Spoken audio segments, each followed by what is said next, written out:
আলাইহি ওয়াসাল্লামের কষ্ট আমরা সহ্য করতে পারবো না।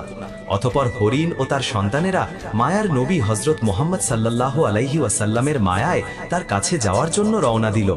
ওদিকে হরিণী আসতে একটু দেরি হওয়ায় ইহুদি হযরত মুহাম্মদ মুস্তাফা সাল্লাল্লাহু আলাইহি ওয়াসাল্লামকে বলতে লাগলেন, তোমার মতো বোকা মানুষ আমি আর এই পৃথিবীতে দেখিনি। বনের শিকার করা হরিণ তাকে ছেড়ে দিলে কি সে আর কোনোদিন ফিরে আসে? একটা সামান্য বনের হরিণের জন্য তুমি নিজেকে আমার কাছে বন্ধক রেখেছো।